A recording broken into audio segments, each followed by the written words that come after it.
We're delighted that Strawmax are supporting Alphabetti Spaghetti, one of the best shows that we have. And in true Alpha style, here is a little bit more about this incredible straw pellet bedding. So the S, it saves time, it saves money, and it's sustainable. The T, it's time saving. The R stands for real straw. It's really comfortable, really fluffy, really soft, and really easy. The A, it's absorbent and available. W, waste not, it is 100% natural. M, money saving, maximise your pennies, minimise the muck heap. A follows on, it's affordable. X is for extra easy and extra economical. Who does not love any of those qualities? For more information, go to strawmax.co.uk. Welcome to the Echo Ratings Eventing Podcast.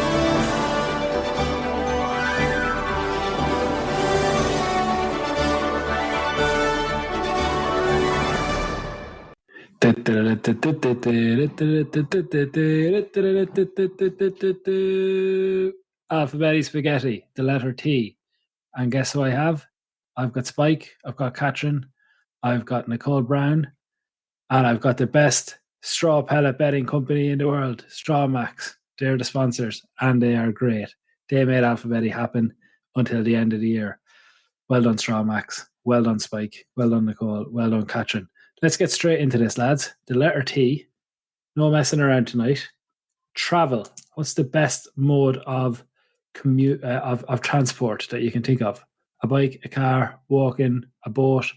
If you could just pick one for the rest of your life, what would it be? Spike.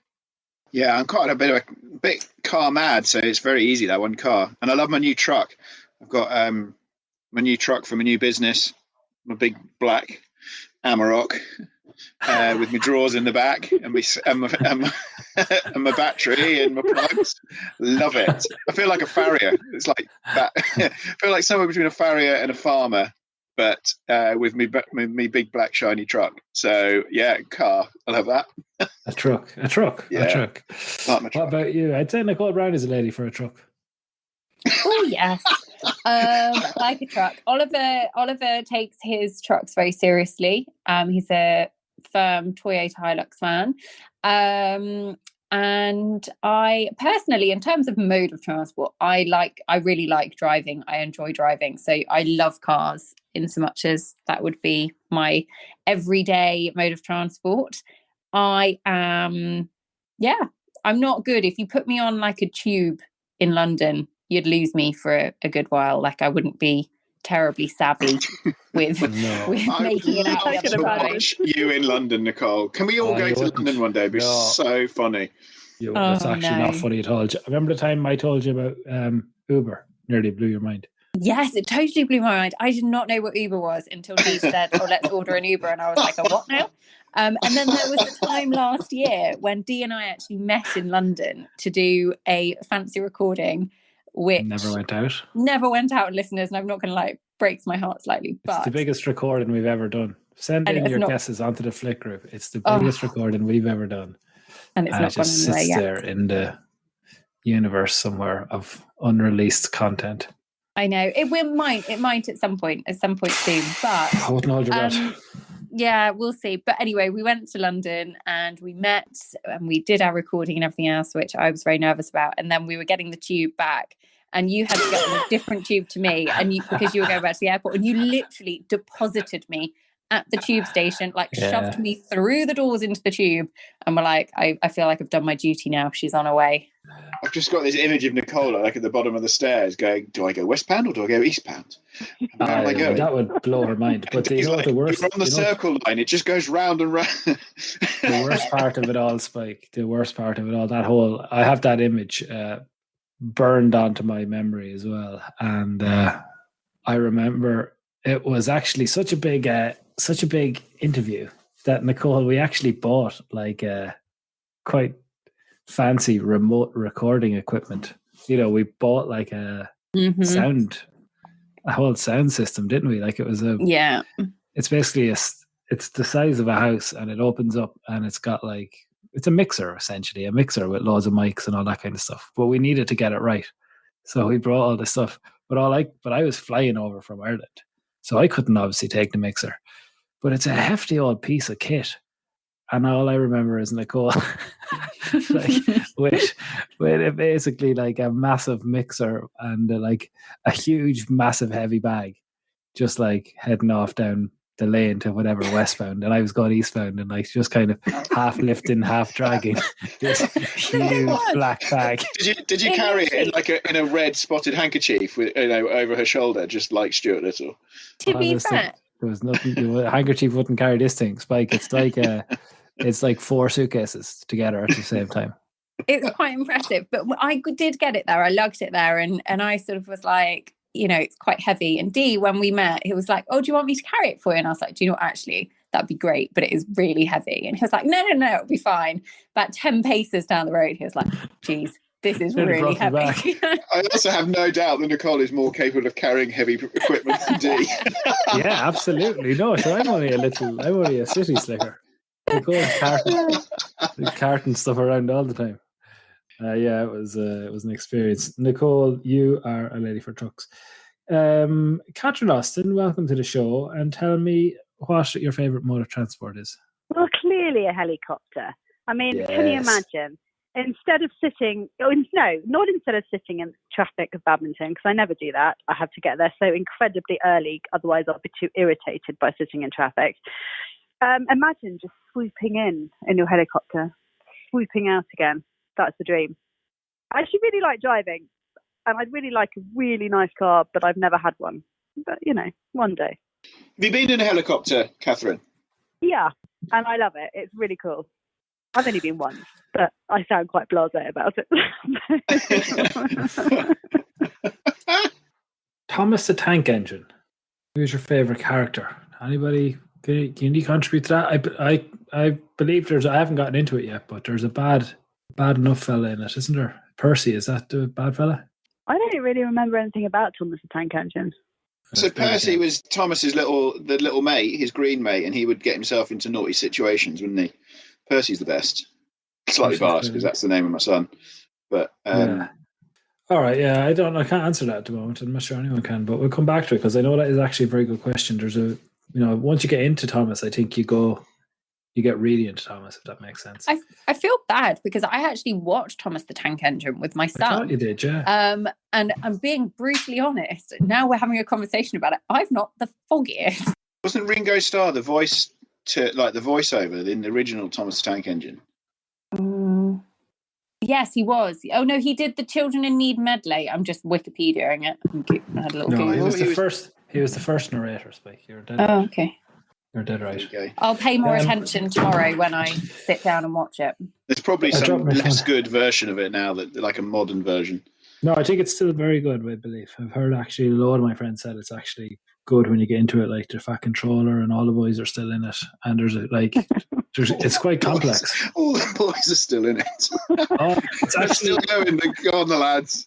It came up on Spotify for me the other day and I listened to a bit of it. Like I wasn't even with Rosa, I was just listening to it, just turned it on. Like there's little episodes on Spotify for free. Anyway, I'm sure there's other things you could be doing with your time. Teddy bear, have you still got one? Have you still got any childhood teddy bears? Did you have a teddy bear growing up, Spike, that you were attached to? And if you do, what was its name? Tell us about the teddy. So yeah, I did have one, but it disappeared with quite a tragic story actually with an ex-girlfriend of mine. But yeah, probably shouldn't go on about it. No, just tell us the story. I'd be interested in that now. Like, that'd be the kind of miserable start to an Alphabetti spaghetti that I'd enjoy. You don't have to name any names or any details, right? But like, so how bad a situation is it? So she ended up going to America for some rehabilitation, and therefore felt that she needed some support, and therefore me, being a really understanding boyfriend at the time, decided that she needed the support in the shape of my childhood teddy bear. Oh my god, that's fantastic. I presume she meant you should go with her. And there you I wasn't going to go to Arizona for 3 years. I know, but that's good. That's funny. You were like, oh, here's a teddy instead. When you said tragic, I think the tragic thing was your lack of compassion. But anyway. Well, Nicole, have you got any teddy bears? Yeah, do you know what I do actually? I will find a picture because he's at home now. I will find a picture and put it in the Flick group when this show goes out. So if anybody wants to see Honey, my little dog that I had when I was very small, they're very welcome to go and take a look at the Flick group. But he's a little dog, he's brown, and anyway, he's actually aged fairly well. So I'm 31 and I've had him for all of my life that I can remember. Obviously, in later years, he, is just at home and sort of doesn't come into bed with me or anything. Not that I have to clarify that. But anyway, the other day... you did. Thanks for clarifying that. The other day, Toby found him and he opened a drawer and he found this teddy, and Toby loves his teddies. He's 2.5 and he has a real collection of different teddies that he really likes. And he decided he was going to claim him and he wanted him to be his next new teddy. But I was like, no, he's my teddy. You can't have him. He's mine. Anyway, the bad person I am took the teddy off the 2.5-year-old and went and, gave him a cuddle and put him back in a safe place. Yeah, I think everybody has an attachment like that. Catherine, have you a Honey that you do or don't take to bed with you? Well, I have a Percy, actually.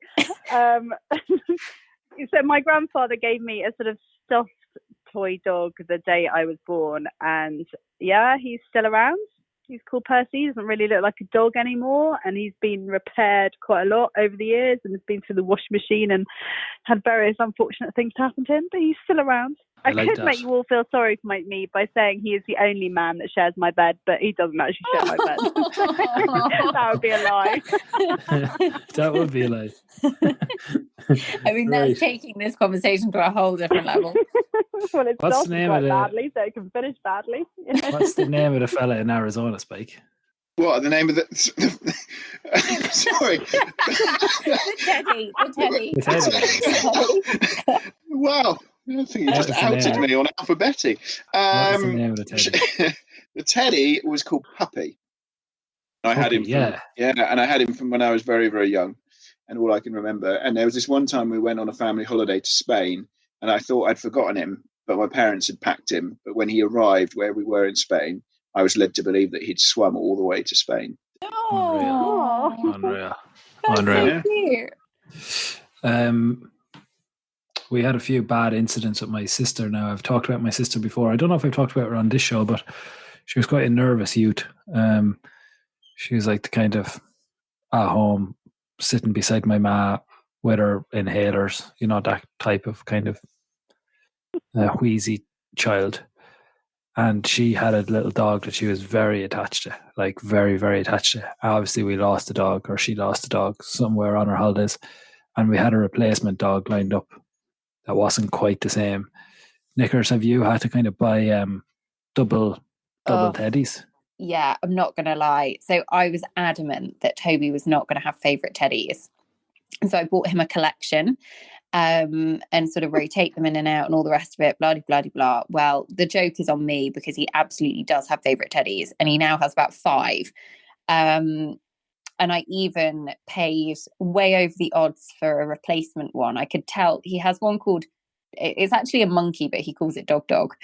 And which always gets a few strange looks because it's very clearly a monkey. But anyway, it was starting to look a bit weathered. So I thought I'm going to try and find another one just in case something happens to this one. So I found one on eBay, which obviously looked a lot more new, paid 30 odd quid for this. Oliver was horrified. But anyway, I did it, and it totally ripped off by some person that obviously thought I was some desperate mother, which I am. And it arrived, and now the joke is on me because he loves them both equally. But he's so he's got 5, and he has to have all 5. And they've all got names, and he loves them all. It's very cute. But I dread the day that one of them, goes missing or something. Yeah, I bought a load of the same one now. I must say, just keep buying it, little sheep. Have them all lined up in the press. I'll tell you the most heartbreaking thing I ever heard. Denise's sister, Denise, my wife, her sister, she has a baby. He's about 3 now. She has a few of them now, but the oldest one is 3. And he has a what's he called? Mr. Bunny, he's called. And anyway, Mr. Bunny and Daniel, they go everywhere together. This little pair drags them up and down the farm, brings them to school, all the rest. Mr. Bunny goes everywhere. Anyway, when COVID came along, they kept the play school open for a while, but they weren't allowed to bring in any toys from home. And so obviously this is a fairly serious thing to happen. Anyway, they were basically, he was crying every morning going in, and they'd have to bring Mr. Bunny to the door to meet him when he came out, this kind of stuff. And then recently, a few weeks ago, they found Mr. Bunny with one of his legs ripped off. Everyone was like, oh my God, Mr. Bunny's leg. Is the child all right? Like, what's happening? And Denise's mother, this child's granny, went to sew the leg back on. And the child, Daniel, went mentally, said, do not sew that leg back on. He didn't say that. The speech wouldn't be as good as that. But he just, cried and said, don't sew it on. So they were watching him to see what was going on. Do you know what he was doing? Because putting he it down his pants. What? That is a 3-year-old boy we're talking about. What's put it down his pants and take it in, like down his trousers, I mean. No, God No? almighty. Oh. You're only a little baby. No, do you know what he was doing? He had because Mr. Bunny's leg was ripped off, he would take a tiny little bit of the stuffing out of the inside of Mr. Bunny and put it in his pocket every morning. Isn't that unreal? I mean, I nearly started crying myself. I thought he was taking the leg to nursery. I know, but wouldn't that be a big shock, Nicole, if he was putting that leg of a bunny down his trousers and then they were changing his nappy and that thing fell out? True. That is he was putting a little bit of Mr. Bunny. Jeez, I expected more. You're very cold-hearted. Kids are so clever, aren't they? They're so clever. All right, let's take it up a level. Do you like Twixes? Twix, Spike? Yes or no? A Twix? Do you know what? I've literally had a new Twix today, the salted caramel Twix, in my little lunchbox, and it was excellent. So yeah, I'm a big fan. Jodie says she never really got the appeal of a Twix. And Clodagh from Ireland wants to know if it's a bar or a biscuit. I don't even think that's a question. It's a bar, isn't it? It's obviously a bar. Yeah. There's no Jaffa kind of scenario. Yeah, I'd like a Twix. I'd quite like to eat the biscuit off first and then the caramel afterwards. Lovely. It's a bit weird, isn't it? It is, yeah. It's definitely a bit weird, Spike. Nicole? I like Twix too, and I would do the opposite to Catherine. So I would eat the caramel off first and then eat the biscuit. See, that's equally weird. Why didn't you just eat it like a chocolate bar? Yeah. Well, it kind of takes twice as long then. Well, if you just like 3 mouthfuls man eating Twix, that's, I don't know. Think about delayed gratification. I try not to. Spike, you can get involved in this, but I'm going to start with Nicole, then Catherine, then Spike. Out of 10, how hot is Louis Theroux? Yeah, Nicole. It doesn't do it for me. We're doing it. Let me just Google Louis Theroux. I think I know what he looks like, but I feel like if we're looking at why are we considering he's hot? He's on the telly every day, Nicole. I was just making sure I was thinking of the right person. He looks a bit like me. Well, that makes what I'm about to say now really like you. You are Louis Theroux light, definitely.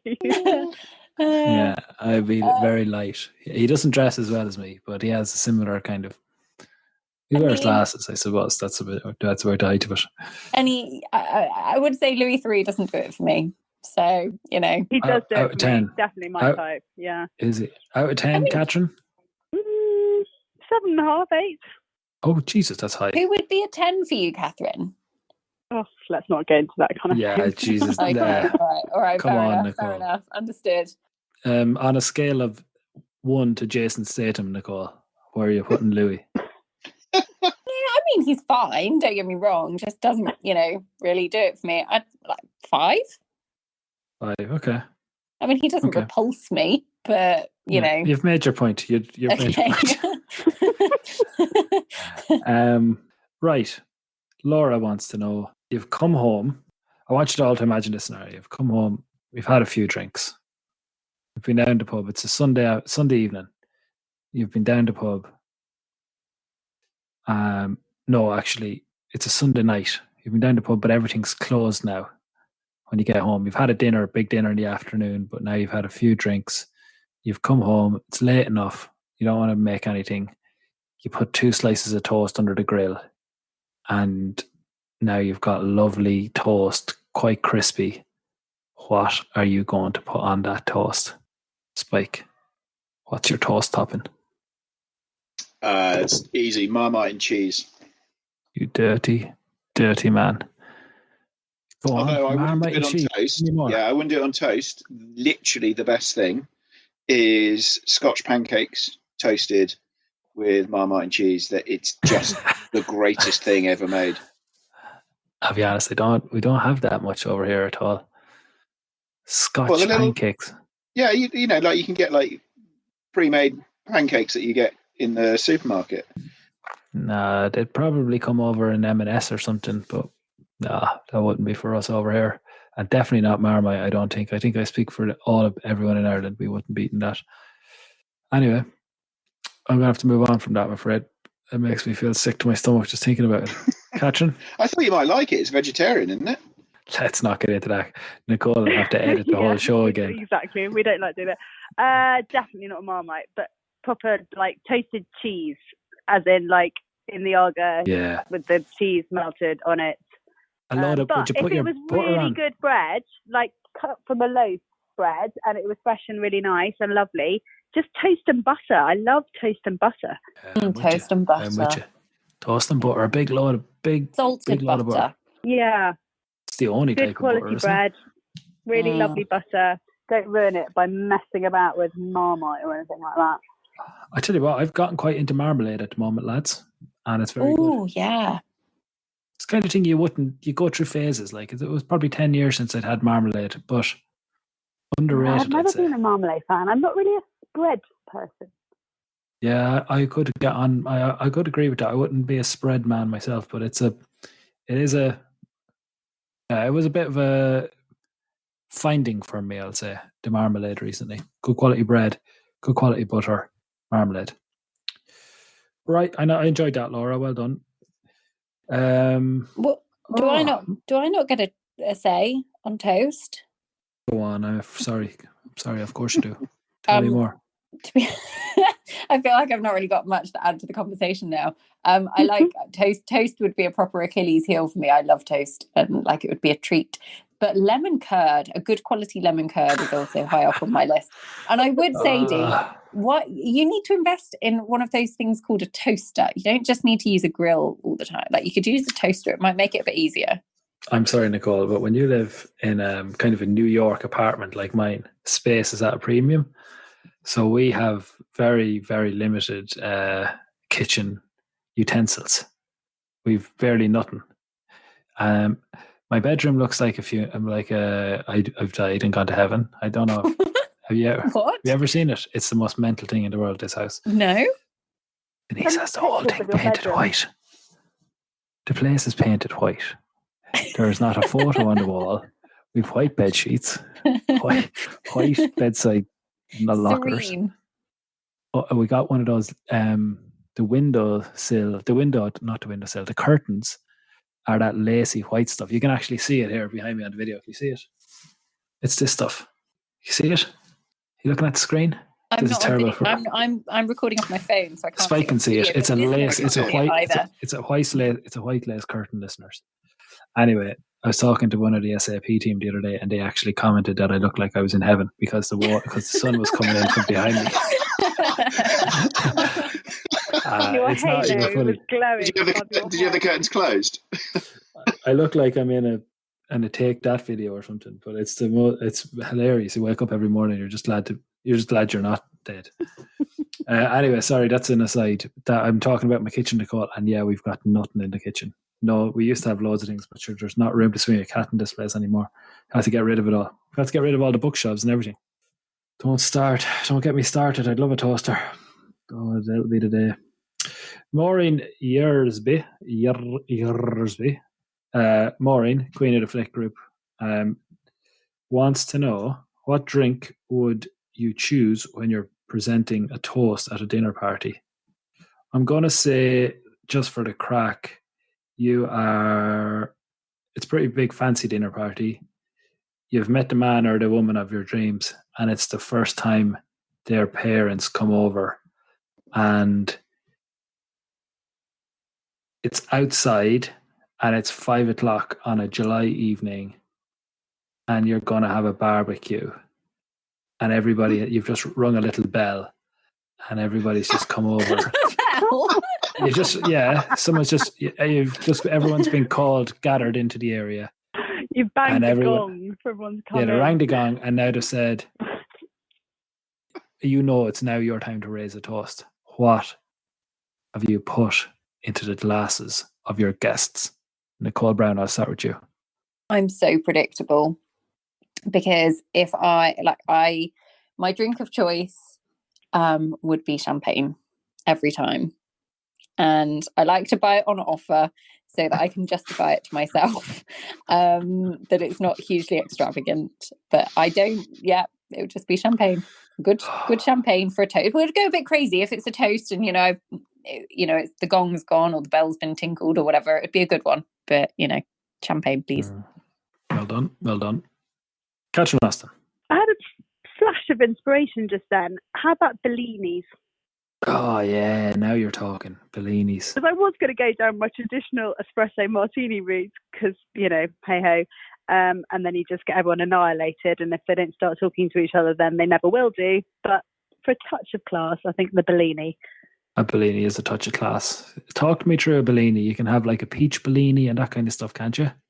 I think that Bellinis are peach Bellinis, aren't they? Are they only? Is there only peach Bellinis? Well, I'm sure you can make your own variation of, but I'm fairly sure that a traditional Bellini is peach juice and champagne. Yeah. Okay. Sorry. Okay. I want me fully up to date with them.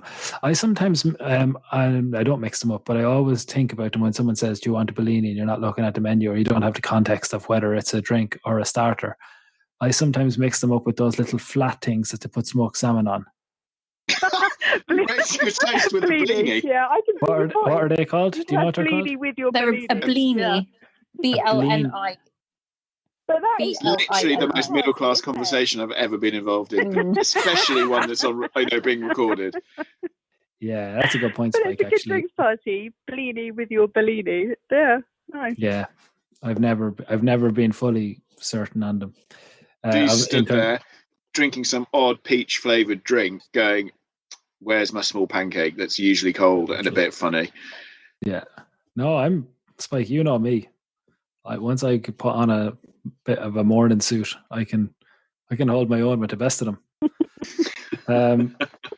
Right, Spike. What's going into that toast drink? I think Nickers has got the right answer. I think if you're really a traditional toast, if you've got a bigger, you've got to raise a glass, it's got to be a little bit of champers, isn't it? And the trouble is as Nickers says, you get the stuff that's on offer. It doesn't actually really taste that great. It's like you can. It makes me thirsty too, Catherine. So I drink more. First glass, I'll drink yours. That's fine. I'll just come to the dinner party with you, and I'll take care of your share as well. But it's like at weddings. Like the official toast is usually champagne, but actually you enjoy drinking other stuff far more. I think I don't like, and this would be the same with wine or with anything. Like, don't drink it if you don't like it. So find one you like investigate it and find one you like. Well done, Nicole. I look back and I think some of the things I used to drink at Young Farmers, like what was all the Young Farmer balls, she worked that out. Exactly. Don't drink it if you don't like it. I can remember her under that vodka luge at the Blenheim ERM party. God. Yeah, and do you know what, Catherine? Thinking of that vodka luge now with COVID gives me cold sweats. Like I think, there was a vodka luge and just, yeah. COVID wasn't a problem. I think we know that. We had other problems that night. That was the fact that my husband fed you whiskey down in Bern. No contagious disease was able to survive the alcohol that was consumed that night. No. Oh, I love this question from Nadine Haley Brown. I think this could be a Mr. Emily B winner.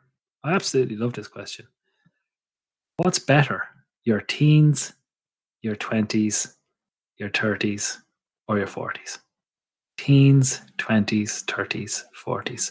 Pick a decade in which you feel you have or you will thrive. I'll start with you, Spike. Teens, 20s, 30s, 40s. When did you feel you were kind of peaking? I loved my 20s. I loved vet school. My vet school, and when I was an intern, that was good times. So I think, I would say my 20s. I could really drink in those days, and I spent more time drinking than I did learning. And then in Newmarket, when I was an intern in a hospital there, I also spent a lot of time drinking and a little bit of time learning. And that was good times. Yeah, I enjoy it. Yeah, 20s. I'm going with my 20s. Your best decade is behind you. Well, who knows? I can't predict the future. A depressing thought, isn't it? I'll come back. Spike, I want to ask you a question about that in a minute. I'll come back to that. Katrin, best decade? Oh, so far, 20s. My 20s were awesome. I was living in London, having a lot of fun. Yeah, everything was cool. And life was, seemed relatively easy and really good fun. Hopefully, well, I'd like to say, there's more more excitement to be had. But my 20s were a lot of fun. 20s, yeah. Nicole Brown, did you enjoy your teenage years? I was such an awkward teenager. I definitely wasn't comfortable in my own skin as a teenager. Like, I don't get me wrong, I had lovely teenage years, but I definitely, as a person, that wouldn't have been a highlight of my life, I don't think, So 20s were great. I got married very young, did a house, work was great fun, travelled a bit. Like, that was brilliant. Loved my 20s. But I would say my 30s are set to be just as exciting, but different exciting, if that makes sense. Like, different, like that you go through the different phases. Sounds like you're on a big fence, I'm afraid. Yeah, no, I'm going to say that I have hopes for my 30s. I have hopes for my 30s. But apparently life begins at 40, so. What were you like as a teenager? Don't believe everything you read. What was I like as a teenager? What were you like, I guess I went to an all-girls boarding school, which was quite fun, but fairly limiting. And then had a gap year in which I could kind of be anyone I wanted to be. So big change. And then I went through an odd bit at the end where I was sort of living two lives of kind of going wild clubbing and then going home and doing loads of riding and teaching the pony club and things like that. And that was a big sort of split in my life and two completely different people. But I kind of rather enjoyed that contrast, really. Do you still like clubbing? Far too old. Loved it.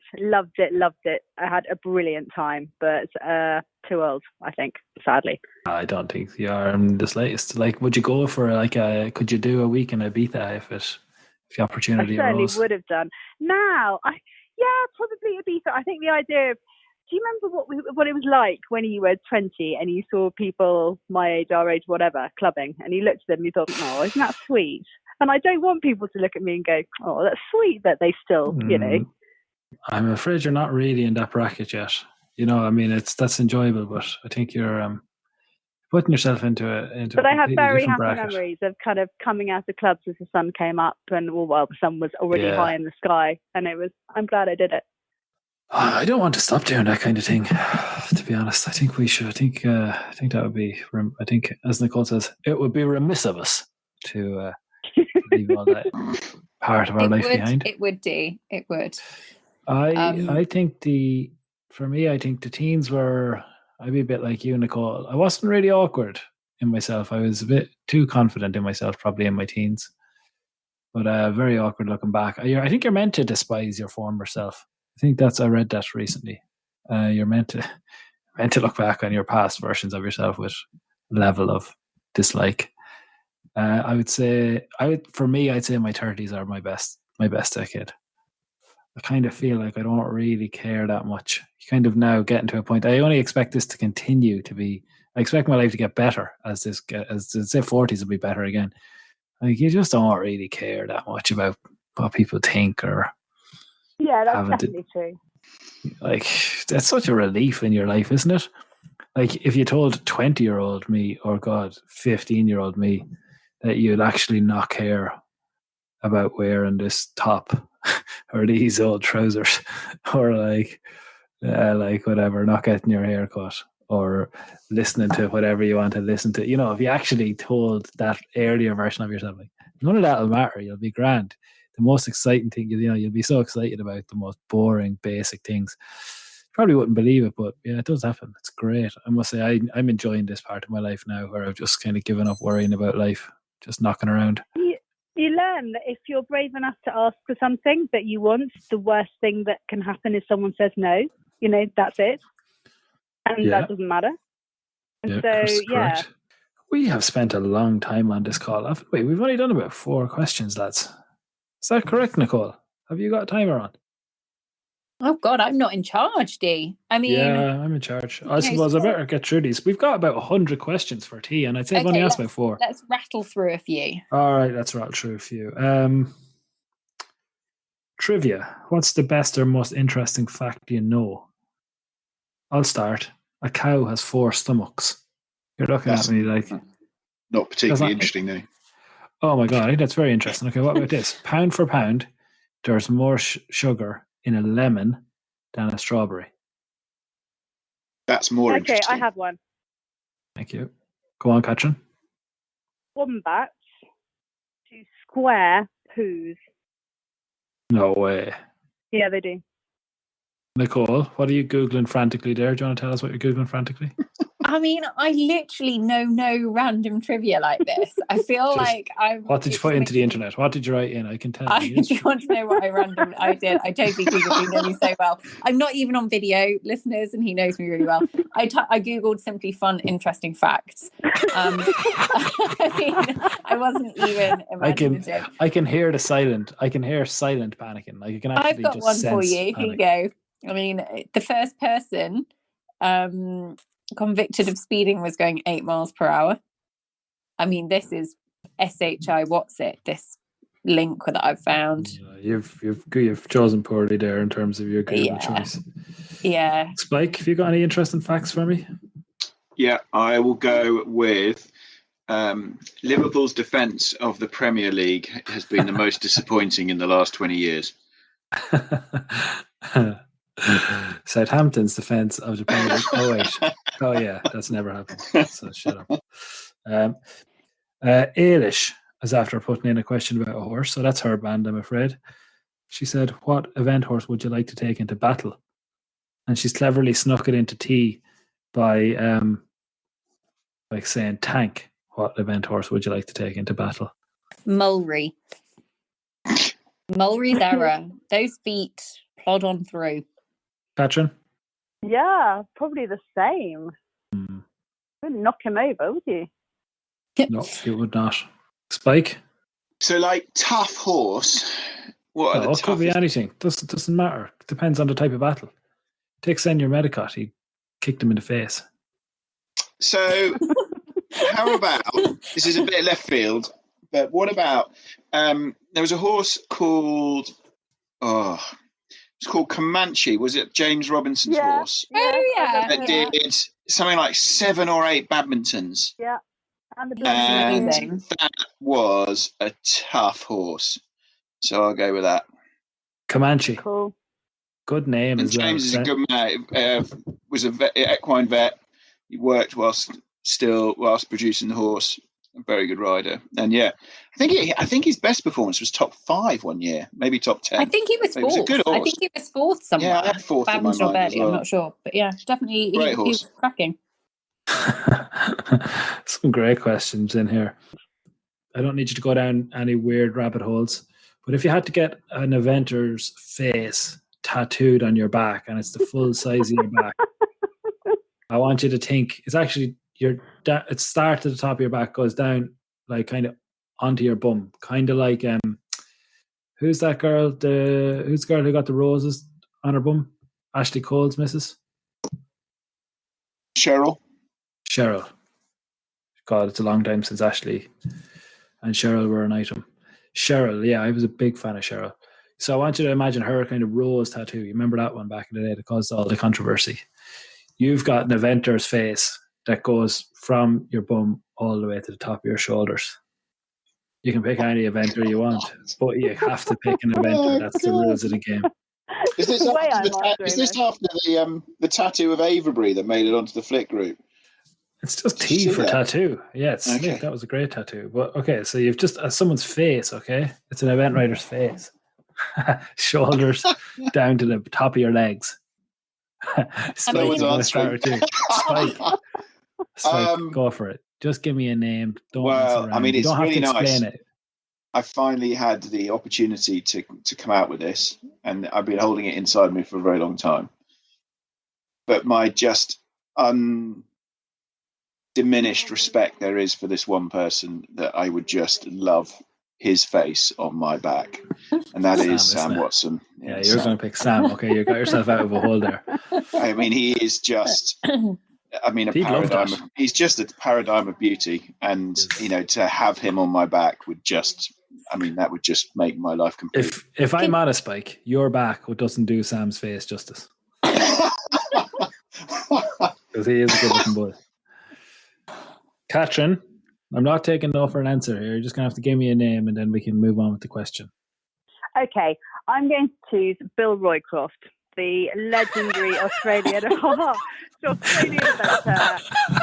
pioneered coming over to Britain, travelling, winning gold medals, race roads, and all those really cool things, and has been dead for a long time. So, Katrin desperately scrambling for dead people. I know that. Come on. Well done, Katrin. Bill Roycroft, up the back. Right, Nicole Brown? Who is it? I'm just so horrified that, that this person would just be with me the whole time. I don't like. Is it Alex It's Bragg? so Just tell funny. the truth. Nicole, Just say the Alex thought of a Bragg would be tattoo good. for Nicole is just scary enough. Like, I can't imagine it. Yeah, I'd be horrified. Oh, that. It's the bins. Don't mind me. That's the baby monitor just going out of battery in the background. Excuse me for a second. Is it Alex Bragg? Nicole, that would if just I be- were you, I would choose Blythe Tate. Well, do you know what? I actually was going to say Blythe Tate. Yeah, So this, yes. No, I actually was. I couldn't have Alex Bragg tattooed on my back because that would just be so weird. But Blythe Tate, top bloke, yeah, I would say him. What era? Blythe? 96 Blythe? 2006 Blythe? Yeah. Answer. Like 96 Blythe. 96. 2000 like Blythe. young something buck. like that.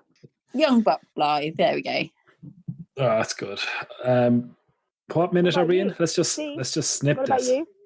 What about me? I'd get Janelle Price's face. How'd you like them apples? And I'd turn around and I'd live the other way to Denise. She wouldn't dare tap me on the shoulder. A big Janelle looking back at her. No, Janelle just has a cool face, I'd say. In terms of the kind of a tattoo artist could do a lot with that. I'd say it'd be class. So yeah. Right. You're just scared to say anyone else apart from Janelle. No. All right. That is that. I enjoyed that. Okay. Lads, we better take it to the end. Oh God, Steph C. I'm just seeing what you've put in here. Do you think I'm going to be able to ask that? It's in the WhatsApp group, Stephanie. Absolutely not. Trees. Do you have a favourite type of tree? That's a lot tamer than the other version of that. Trees. Do you have a favourite type of tree? That's just a one-word answer. Yes or no? Have you got a favourite type of tree, Spike? You mean tree or three? Don't make me go over to England and pin you up by your collar, young man. I mean, have you got a favourite type of tree? Like I'm saying, like a tree. How would you have a favourite type of number tree? How would that work? Tell me that. Use your loaf. Use your noggin. Slightly awkward question. Favourite tree? Yeah, I do. What is it? Oh, I. Sounds like you don't. Just yes or no. Sounds like you don't. A weeping willow. Okay. Katrin, you just made that up, Spike. Katrin? I like really old trees. There are really famous, really old trees. Like, is it the Fortingall yew that's in Scotland that might be 1,000 years old? Something like that. Those kind of things. Historic trees. Yep, very good. Yeah, very good. A great oak.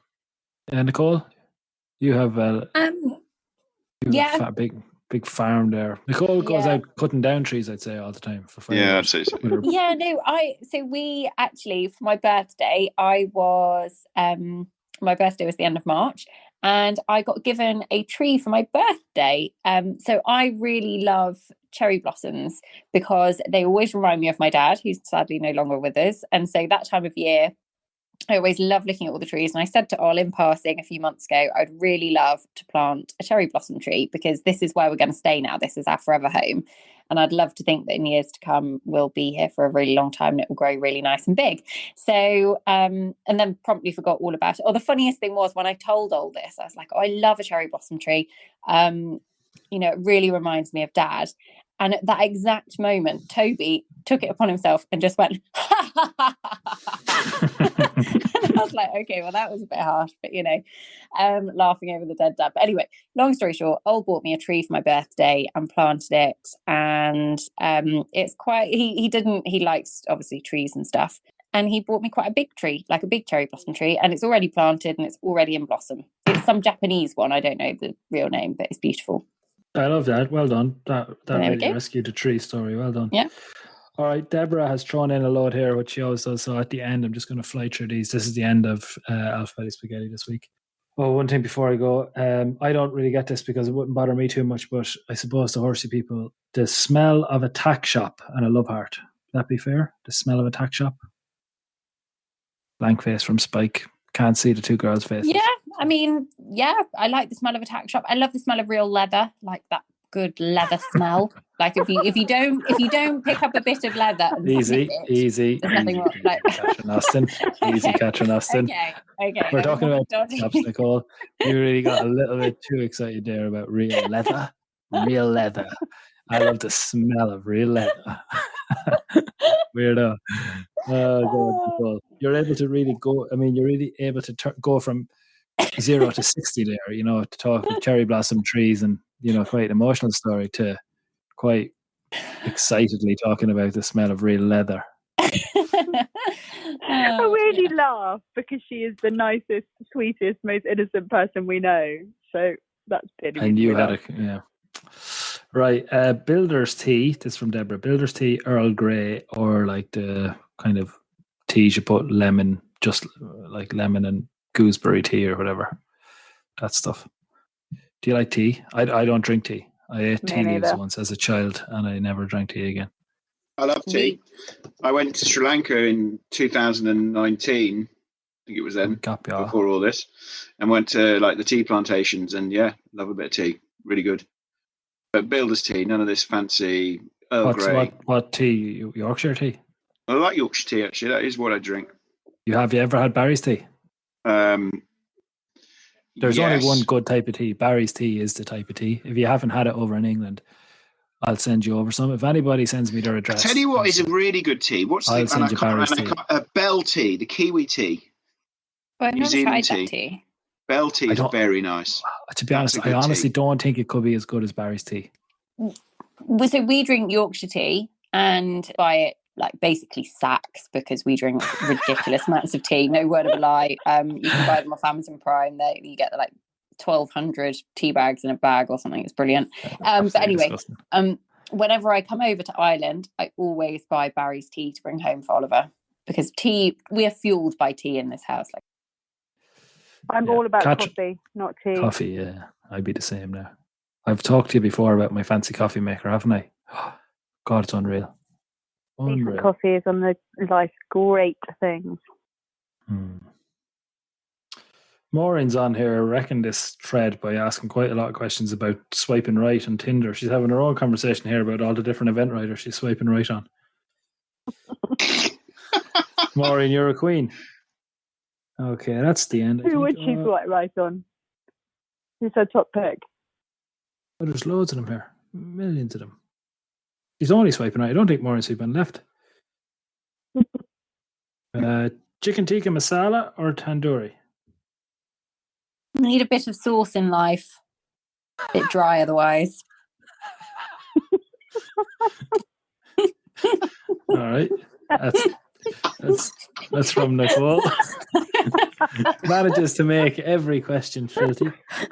a particular. I would, It's a particular. I agree skill, with isn't it? Nicole. I would agree So with do I. Nicole because I think that's just the answer.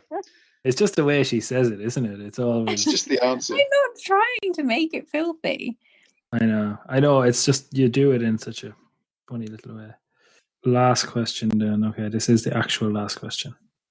I just need to make it a good one. Emily B. Mr. Emily B must have been out at work. She's got one good one about the is China in Your Hand the greatest 80s hit or Total Eclipse of the Heart? Total Eclipse of the Heart. It's a massive tune, that. Oh, sorry, these are Mr. Emily B's. I see she split them up. 2 for 1's best bargain. Teeth. Who has the nicest? Teeth are important, yeah. I got an electric toothbrush, lads, for the first time, and it's absolutely revolutionary. Have you used electric toothbrushes? They make my teeth really sensitive. I don't. Yeah, mine too. Yeah. So you laugh, and it's like I don't have an electric toothbrush now. they absolutely rattle my brain. I've been using just a bog standard toothbrush for the first 30 years of my life, or 35 years of my life, I suppose. My sister got me an electric toothbrush for Christmas, and it was like marketed as like, this will make your teeth white, and it's good marketing. But like, I go into the toilet now and I'd be in there like smashing this thing into my mouth to try and get my teeth white, and I think it's working. They're getting whiter. And it does take a lot of effort, this electric toothbrush. You've got to literally hold it on your teeth and turn it up to the highest. And it feels like you're in the dentist. It's like, rrr. But anyway, it's class. I'd recommend it if you haven't ever tried an electric toothbrush. I must say it's given my teeth a good clean. That dentist clean feeling. Nothing. Just looking at your feet. I'm so pleased, Dee, that your teeth are in excellent condition. I know, but like, what you should do in that situation is be like, geez, that's interesting. What toothpaste do you use, or something like that? Like, I'd be like, oh, I use the. I mean, Dee, That isn't. we're at the end of Alphabetti Spaghetti. Strawmax, bless Strawmax. They have put their faith in this show, and we are talking about teeth. I mean, Strawmax, I'm sorry. That's all I can say. All right, we better get going, I suppose. We have come to the end of another absolutely fantastic episode of Alphabetti Spaghetti, the letter T. I realise that Strawmax got into bed with quite an eclectic, strange little bunch of people when we did this, and we appreciate their support. If you need any straw pellet bedding, there's only one place, and that is the people at Strawmax. They will look after you, as they have looked after us by helping us put on spaghetti for the rest of the year. All of the Eventi podcast fans, thank you very much. We didn't actually do our warning at the start. If you're first time podcast, don't start on this. If you've made it this far and you've started on this, I'd be very surprised. Thank you for your patience. Thank you for staying with us. There are other shows available which are a lot cleaner, neater, and more planned and edited and all the rest. We will have lots more shows coming out this week. Nicole will be back in the hot seat. But in the meantime, thank you for your time. Thank you for your patience. Have a wonderful day, everybody. And I look forward to having you back with us soon. A big podcast hug from us all at the Eventing Podcast. Say goodbye, Nicole. Bye-bye. Say goodbye, Catherine. Bye-bye. I've got the giggles. Bye. Say goodbye, Spike. Goodbye. Bye, everyone. Do you have to turn the recording off? I'm doing it, Nicole. No.